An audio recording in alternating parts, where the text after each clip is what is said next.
Namaste, I'm Sridevi Srinivasan, founder and director of League of Legends. Today, I have yet another eminent educator, Dr. Aswathy Rajan. Dr. Aswathy Rajan is not only an educator, she was a national level hockey player. She is a scientist and also she was the principal of a CBSE school.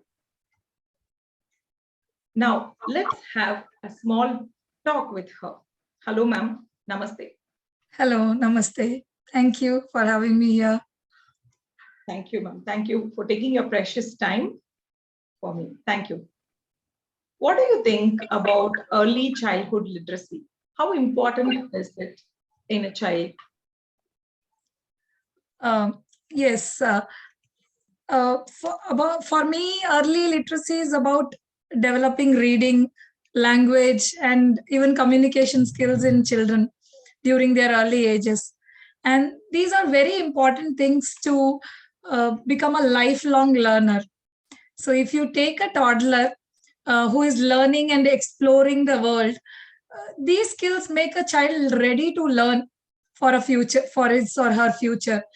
And we all have heard about reading aloud to babies is a very important thing that we can do to help prepare them for reading and learning. So every time we read, or even when we sing for babies, we are not only creating strong bonds, but also building a strong foundation for learning and understanding. So this has a positive impact on children for the rest of their lives.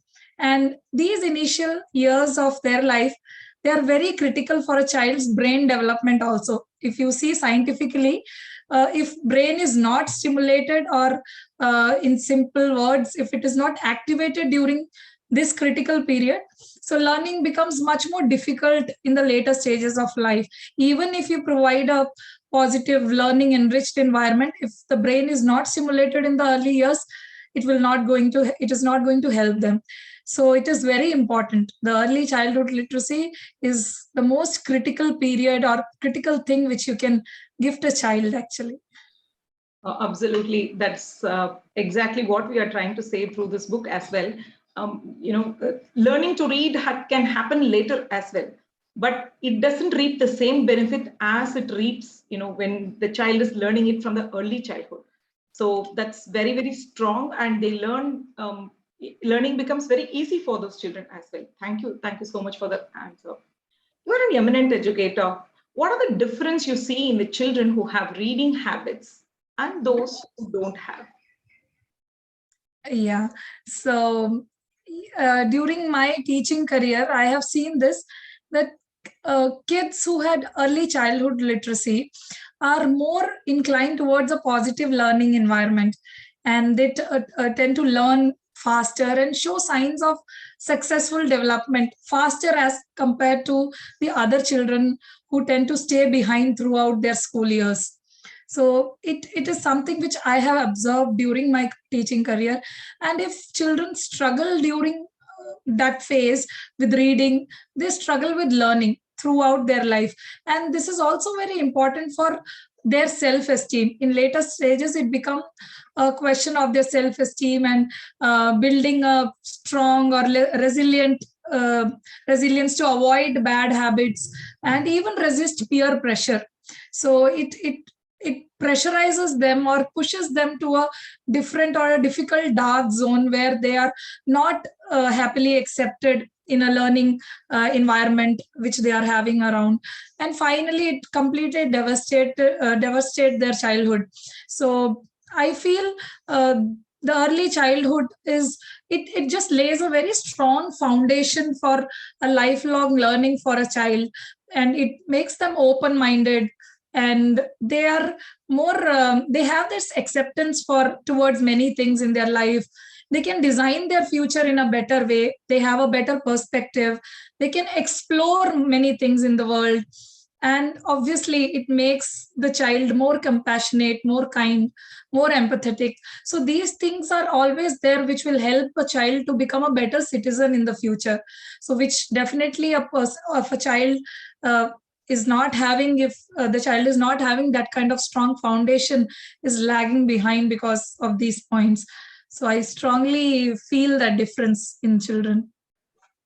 That's really true. And, since you're working in school, you would have come across many children. The words that you have uttered are through your experiences that I can really feel that. And thank you for that. And let me ask you about your reading, your habits of reading. How did it started? And what are the different books that you read now? Unfortunately, I started reading very later stage of my life. During my school days, I was very playful and notorious child, and my parents, both of them, they don't have this reading habit. So I never had a motivation for reading. And though I was an above average student, I never used to read anything else other than my course books. But during my college days, it was my father who took me to a public library. So he was the one who introduced me to the world of books. So he always had an inclination towards politics. So he used to visit this party office regularly, and he wanted his children to go enter into something like politics or some where we can do some social activities. So he always had that inclination. So he used to take me to the party office, and I'll be sitting in the library and he'll go and meet people, and he used to tell me, okay, read these books.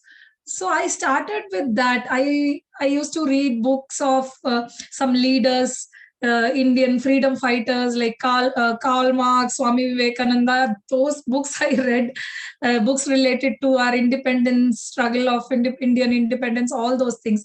So I even after that, slowly I realized that I have developed some kind of interest towards books.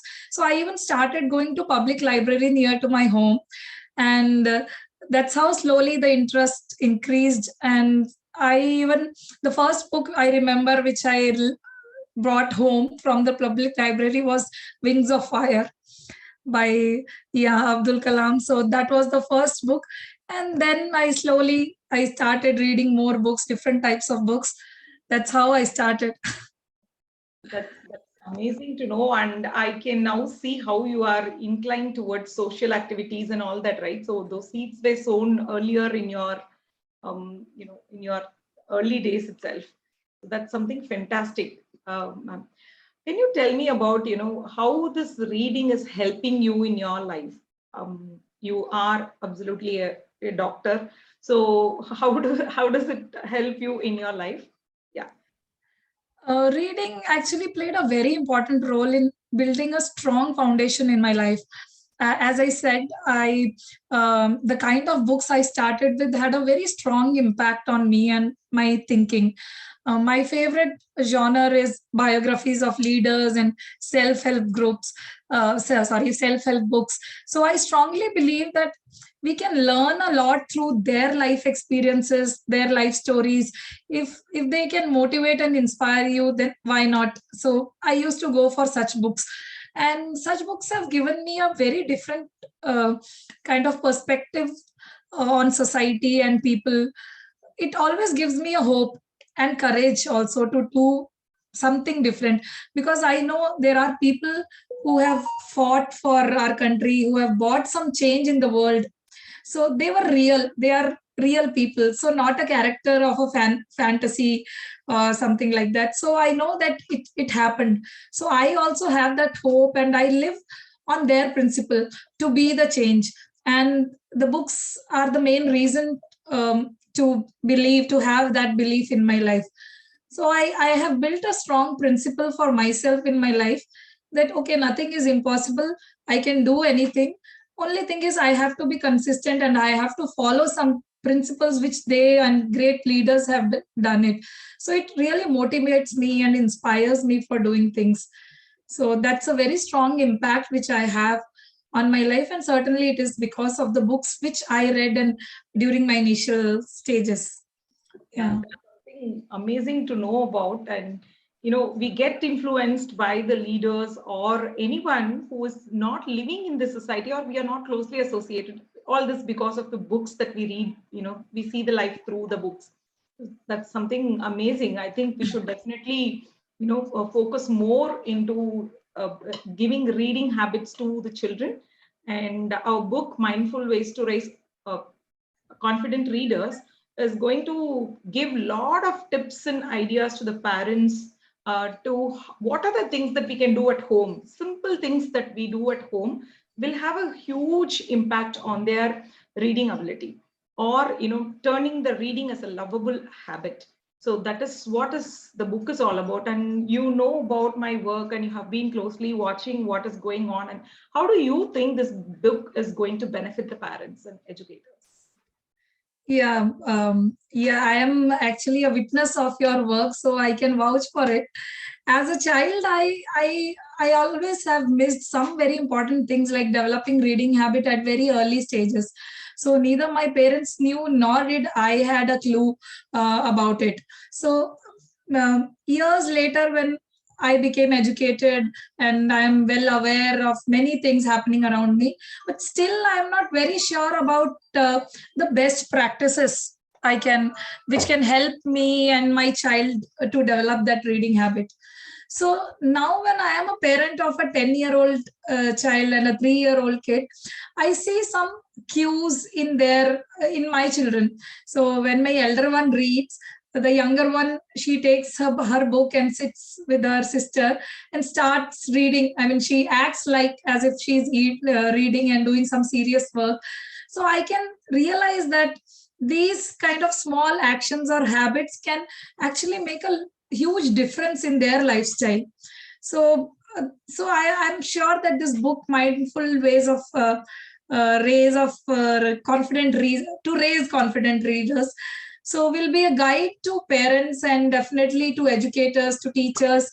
And the book will give tips and tricks, definitely, which will help parents to develop reading habit in their children in a holistic way. We cannot force them to read, because when I was a child, my parents, they didn't had a clue. They didn't know how to inculcate this habit. They just used to say, read something, but it never helped me. So I am sure that the tips and the techniques which you are discussing in this book, definitely it is going to help children to develop this habit in a more mindful and holistic way. And this book is definitely an amazing attempt to develop that confident readers, which will definitely lead to a better and much aware society. So that's what I believe. So great job from you, and all the very best for your book. I'm I'm waiting to see the impact on the society because of this book. Oh, thank you so much, ma'am. Even in fact, whenever I see a parent, I immediately start my lecture. Okay, so the age you start doing this, doing this, doing this. Sometimes I know that they are not going to take me so seriously. Sometimes they will take it seriously. But what I used to think is like, what if 1% of it goes into their system and they do something for the child? It's going to benefit the child for the lifetime, right? Yes. That is the only idea I had. I always used to talk a lot to the parents who have small children. You read this book, that book, this way, that way, all that I used to tell. Then I thought, okay, why don't we lay it out as a book and tell it to the world, and whoever wants to get benefited will be able to benefit. And also, I need not give a lecture, I can give my gift. That is the idea behind it. And ma'am, you have co-authored the book Lady with the Magic Lamp. That's a wonderful book of a great personality, Dr. Rajammal. I draw a lot of inspiration from her story and your book. Now you are authoring another book, right? So just talk a little bit about these two books. Yeah, sure. Actually, there are two books in the pipeline which I'm planning. One is about my research work, which I did during my scientific career. So it's about homeopathy and the recent research. It is like an alternate method of treatment, which is not very common, and about malaria and its treatment in homeopathy. That was my research. So this book is completely about it. And the second book, which is a very interesting book, it's about animals and nature. So being a zoologist, I always loved reading about animals, their behaviors, their interaction with nature. So I believe they give us some cues always to live a better life in a better way. So this book is all about that. Yeah. That's something amazing to know about malaria and homeopathy. As far as I am concerned, I know how to hit the mosquito, but I should definitely read that book if it is going to be my technical knowledge about it. But of course, the second book that you mentioned is kind of, I'm waiting for that book, eagerly waiting for that book. I'm also very curious to know, learn from nature, right? There are teachers all around us, and we don't or learn from them. So if we keep learning, then it's going to be amazing. I'm really waiting for that book. And thank you so much for taking your time and being here for this program, ma'am. Thank you. I look forward to interview you when you are releasing the book and all. Thank you so much. Thank you for having me. I had a great time interacting with you. Thank you, ma'am. Thank you.